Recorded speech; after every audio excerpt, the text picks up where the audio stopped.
Hi hello YouTube channel ವೀಕ್ಷಕರಿಗೆ ನಮಸ್ಕಾರ. ನಾನು ನಿಮ್ಮ ಸ್ನೇಹಿತ ಪರಶುರಾಮ್.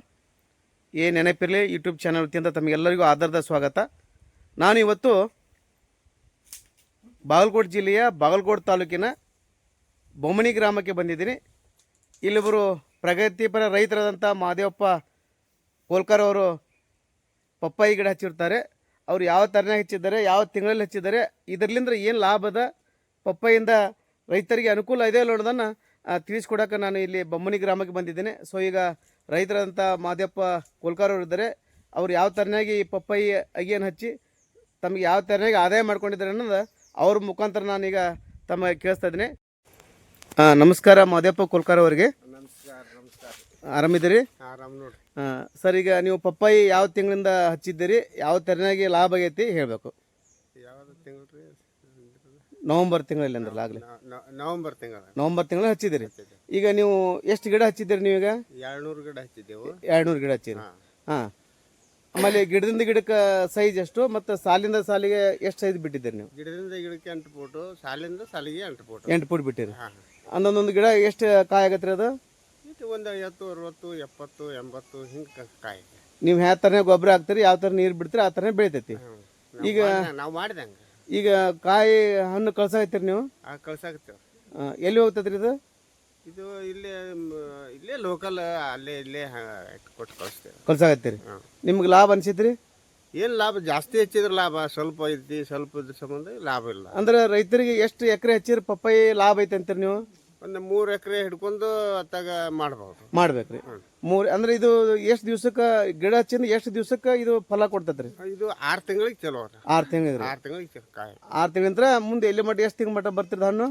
ಅದು ಹೆಚ್ಚು ಕಡಿಮೆ ಒಂದು 20-28 ತಿಂಗಳ ತನಕ ಬರ್ತೈತ್ರಿ. ಅಂದ್ರೆ ರೈತರು ಏನೈತಿ, ಜಾಸ್ತಿ ಹೊಲಾಗ ಅಗಿ ಜಾಸ್ತಿ ಹಚ್ದಂಗ ಅವ್ರಿಗೆ ಲಾಭ ಆಗ್ತೈತಿ. ಇದು ಲಾಭ ಇಲ್ಲ. ಈ ತಿಂಗದಾಗ ಅಂದ್ರೆ ಇದು 7 ತಿಂಗಳಿಗೆ ಕಾಯಿ ಹಣ್ಣು ಆಗ ಚಲೋ ಆಗುತ್ತೆ. 7 ತಿಂಗಳಿಗೆ ಹಣ್ಣು ಚಲೋ ಆಗುತ್ತೆ. 5-5.5 ತಿಂಗಳಿಗೆ ಕಾಪ್ ಹಿಡಿಯಕ್ಕೆ ಚಲೋ ಆಗುತ್ತೆ. ಈಗ ಅಂದ್ರೆ ನೀವು ಹರಿಯಾಕತ್ತೀರಪ್ಪ ಅಂದ್ರೆ 10 ದಿವ್ಸಕ್ಕೆ ಹತ್ತೋ, 20 ದಿವ್ಸಕ್ಕೆ ಹತ್ತೋ, ತಿಂಗದಾಗ 2 ಹೆಂಗೆ ಮಾಡ್ತೀರಿ? 15 ದಿನಕ್ಕೊಮ್ಮೆ. 15 ದಿವ್ಸಕ್ಕೊಮ್ಮೆ. ಪ್ರತಿ 15 ದಿವ್ಸಕ್ಕೊಮ್ಮೆ. ಅಂದ್ರೆ ಕಾಯಿ ಆಗಿಂದ ಈ ಗಿಡ ಹಚ್ಚಿಂದ 8ನೇ ತಿಂಗಳು 9 ತಿಂಗಳ 15 ದಿವ್ಸಕ್ಕೊಮ್ಮೆ ಪ್ರತಿ ತಿಂಗದಾಗ 2 ಸರಿ ಕಳಿಸ್ತಾರೆ. ಈಗ ರೇಟ್ ಹೆಂಗೈತ್ರಿ ಮಾರ್ಕೆಟ್? ರೇಟ್ ಏನ್ರಿ ನಮ್ಗೆ ಅದ ರೇಟ್ ನಮ್ಗೆ ಪೂರಟ ಆಗೋದಿಲ್ಲ. ಸ್ವಲ್ಪ ಮಾರ್ಕೆಟ್ ನಮ್ಗೆ ಸಮೀಪದಾಗಿಲ್ಲ. ಅವ್ರು ಬಂದಾಗ ನಾವು ಕೊಡ್ತೀವಿ. ಅಂದ್ರೆ ಮಾರ್ಕೆಟ್ನವ್ರು ಬಂದಾಗ ಕಡಿಮೆ ಅಂದ್ರೆ 4 ಟನ್ ಆಗ್ಬೇಕು ಅವ್ರಿಗೆ. 3 ಟನ್ ಹಿಡ್ಕೊಂಡು ಆ ಕಡೆ ಆಗ್ಬೇಕಂತ ಅವ್ರು ಬೇಡಿಕೆ ಇಡ್ತಾರ. ನಾವ ಈಗ ಸ್ವಲ್ಪ ನಮ್ದು ಮಾಲಾಟ ಆಗಂಗಿಲ್ಲ, ಮಾರ್ಕೆಟ್ ಇಲ್ಲ. ಹಿಂಗಾಗಿ ತೊಂದರೆ ಆಗಿ ನಮ್ಗೆ ನುಕ್ಸಾನ ಆಗ್ತೈತಿ. ಇದ್ರಾಗ ನಮ್ಗೆ ಭಾಳ ಹಚ್ಚಿದ್ರ ಏನ್ ನುಕ್ಸಾನ ಇಲ್ಲ, ಲಾಭ ಐತಿ. ಈ ರೇಟ್ ಹೆಂಗೈತ್ರಿ ಕೆಜಿಗೆ? ರೇಟ್ 20, 23, 24 ತನಕ ಇಲ್ಲಿ ತುಂಬ್ತಾರ. ಅಲ್ಲ, ಮತ್ತೆ ಅದೇ ನೀವು ರೇಟ್ ಜಾಸ್ತಿ ಐತಲ್ಲ, ಅಂದ್ರೆ ಗಿಡ ಜಾಸ್ತಿ ಇದ್ರೆ ಲಾಭ ಆಗ್ತೈತಿ. ಈಗ ಜಾಸ್ತಿ ಇದ್ರೆ ಲಾಭ ಐತಿ. ನುಕ್ಸಾನ ಏನಿಲ್ಲ. ಟೋಟಲಿ ಈಗ ನಿಮ್ಮ ಹೊಲ ಎಲ್ಲ ನೋಡಿದಂಗ ಎಲ್ಲ ಗಿಡಕ್ಕೂ ಕಾಯಿ ಚಲೋ ಅದ ರೀ. ಇಡೀ ಹೊಲ ಕಾಯಿ ಚಲೋ ಐತಿ. ಹಿಂಗೆ ಇಡೀ 3.5 ಎಕರೆ 4 ಎಕರೆ ಇತ್ತಪ್ಪ ಅಂದ್ರೆ ಇನ್ನಿಷ್ಟು ರೈತರಿಗೆ ಲಾಭ ಆಗುತ್ತಂತ ನಿಮ್ಮ ಭಾವನೆ?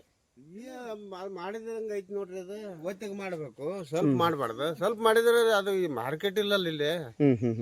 ಹಿಂಗಾಗಿ ನೀವು ಪಪ್ಪಾಯಿ ಅಷ್ಟೇ ಬೆಳಿತಾರ ಮತ್ತೆ ಬೇರೆ ಬೇರೆ ಬೆಳಿತಾರ? ಬೇರೆ ಬೇರೆ ಅಂತ ಚಿಲ್ಲರೆ ಪೀಕನು ಮಾಡ್ತೇವೆ. ಪೀಕನು ಮಾಡ್ತೇವೆ. ಮತ್ತೆ ಎಲ್ಲಿ ಬೆಳೆ ಐತಿ ಅಂತ ಏನೋ ಅಂತ ಕೇಳಿದೆ ನೀವು? ಎಲ್ಲಿ ಬೆಳೆ ಐತಿ, ಅದು ಲಾಭ ಅದ. ಅದು ಮತ್ತೆ ಅದ್ರಾಗ ನಮ್ಗೆ ಕೆಲಸ ಮಾಡಿದಂಗೆ ಲಾಭ ಐತಿ. ಯಾವುದೇ ಪೀಕ್ ಇದ್ರು ರೈತರು ಎಷ್ಟು ಕಷ್ಟಪಡ್ತಾರ ಅವ್ರಿಗೆ ಲಾಭ ಐತಿ. ಕಷ್ಟ ಪಡಬೇಕು. ಕಷ್ಟ ಬೀಳಾರ್ದಂತ ಯಾವುದೇ ಇಲ್ಲಲ್ಲ. ಸರ್, ಯಾಕಂದ್ರೆ ನಿಮ್ಮ ಮಾಹಿತಿ ಕೊಟ್ಟಿದ್ದಕ್ಕೆ ತುಂಬ ಧನ್ಯವಾದಗಳು. ನಮಸ್ಕಾರ. ನೋಡಿ ಸ್ನೇಹಿತರೆ, ಒಂದೊಂದು ಗಿಡದಲ್ಲಿ ಸುಮಾರು 50ರಿಂದ ಮೇಲ್ಪಟ್ಟು ಕಾಯಿಗಳು ಈ ಹೊಲದಲ್ಲಿ ಕಾಣಿಸ್ತವೆ. ಹೊಲದಲ್ಲಿ ಒಂದೊಂದು ಗಿಡ ಕಂಪಲ್ಸರಿ ಏನಿಲ್ಲ ಅಂದರೂ 50ರಿಂದ ಮೇಲ್ಪಟ್ಟು. ಒಂದು ಕೆಜಿಗೆ ಅವ್ರ ಪ್ರಕಾರ 20 ರೂಪಾಯಿ 25 ರೂಪಾಯಿ ಮಾರಾಟ ಆಗುತ್ತಂದ್ರೆ ಒಂದು ಗಿಡಕ್ಕೆ ಏನಿಲ್ಲ ಅಂದರೂ 50ರಿಂದ 60-70 ಕೆಜಿ ಬೆಳೀತದೆ ಅಂತ ಹೇಳ್ತಿದ್ರೆ ಉತ್ತಮವಾಗಿ ಇವರು ಗಿಡದಲ್ಲಿ ಕಾಯಿ ಬೆಳೆಸಿದ್ದಾರೆ. ರೈತರು ವೀಕ್ಷಣೆ ಮಾಡಬೇಕು. ತಾವು ಸಹ ಮಾಡಬೇಕಾದ್ರೆ ಒಂದು ಸರಿ ಇಲ್ಲಿ ಬೊಮ್ಮನಿ ಗ್ರಾಮಕ್ಕೆ ಬಂದು ಈ ರೈತರನ್ನ ಭೇಟಿ ಆದರೆ ಅವರು ಸಹ ತಮಗೆ ಯಾವ ಥರನಾಗಿ ಬೆಳಿಬೇಕು ಅನ್ನೋದನ್ನು ಐಡಿಯಾ ಹೇಳಿಕೊಡ್ತಾರೆ. ಬಂದು ತಾವೇ ಖುದ್ದಾಗಿ ಬಂದು ಹೊಲ ನೋಡಬೇಕು. ನೋಡಿದ್ರಲ್ಲ ವೀಕ್ಷಕರೇ, ಮಹದೇವಪ್ಪ ಕೋಲ್ಕರ್ ಅವರು ಯಾವ ಥರನಾಗಿ ಬೆಳೆದಿದ್ದಾರೆ, ರೈತರು ಯಾವ ಥರನಾಗಿ ಮಾಡಿದರೆ ಅವರಿಗೆ ಲಾಭ ಆಗುತ್ತೆ ಅನ್ನೋದು ತಿಳಿಸ್ಕೊಟ್ಟಿದ್ದಾರೆ. ಪಪ್ಪಾಯಿ ಗಿಡದಲ್ಲಿ ತುಂಬ ಜಾಸ್ತಿ ಲಾಭ ಇದೆ. ಬಟ್ ಏನು ಪೀಕ್ ಹೊಲ ಜಾಸ್ತಿ ಇದ್ದಷ್ಟು ಗಿಡ ನಾವು ಎಷ್ಟು ಜಾಸ್ತಿ ಬೆಳೆಸ್ತೀವಿ ಅಷ್ಟು ನಮ್ಮ ಮಾಲು ಬರ್ತೈತೆ ಅಂತ ಹೇಳಿದರು.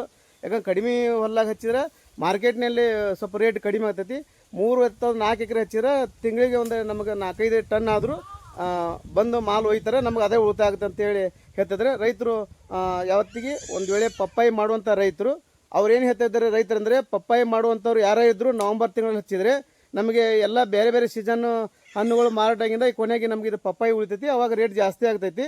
ಮತ್ತು ಈಗ ನಾವು ಮಾವಿನ ಹಣ್ಣು ಸೀಸನ್ದಾಗ ಪಪ್ಪಾಯಿ ರೇಟ್ ಬಂತಂದ್ರೆ ಸ್ವಲ್ಪ ರೇಟ್ ಕಡಿಮೆ ಆಗ್ತೈತೆ ಅಂತೇಳಿ ರೈತರು ಹೇಳ್ತಾರೆ. ಆದ ಕಾರಣ ಯಾರೇ ರೈತರು ನೀವು ಒಂದು ವೇಳೆ ಪಪ್ಪಾಯಿ ಮಾಡುವಂಥ ರೈತರು ಏನಾಯ್ತಂದ್ರು ಗಿಡದಿಂದ ಗಿಡಕ್ಕೆ 8 ಫೂಟು ಮತ್ತು ಸಾಲಿನ ಸಾಲಿಗೂ 8 ಫೂಟ್ ಬಿಟ್ಟರೆ ಇಳುವರಿ ಜಾಸ್ತಿ ಬರ್ತೈತಿ, ಕಾಯಿ ಜಾಸ್ತಿ ಆಗುತ್ತೆ ಅಂತ ಹೇಳ್ತಾ ಇದ್ದಾರೆ ರೈತರು. ಆದ ಕಾರಣ ಯಾವುದೇ ರೈತರು ನೀವು ಪಪ್ಪಾಯಿ ಮಾಡಂಗಿತ್ತಪ್ಪ ಅಂದ್ರೆ ಈ ನನ್ನ ನಂಬರ್ ಕಾಂಟ್ಯಾಕ್ಟ್ ಮಾಡಿ, ಕೆಳಗಡೆ ರೈತರ ನಂಬರ್ ಕೊಡ್ತೀನಿ. ಮತ್ತೊಮ್ಮೆ ತಮ್ಮ ಮುಂದೆ ಹೊಸ ವಿಡಿಯೋಗೆ ಬರ್ತಿದ್ದೀನಿ. ಅಲ್ಲಿವರೆಗೆ ನಮಸ್ಕಾರಗಳು.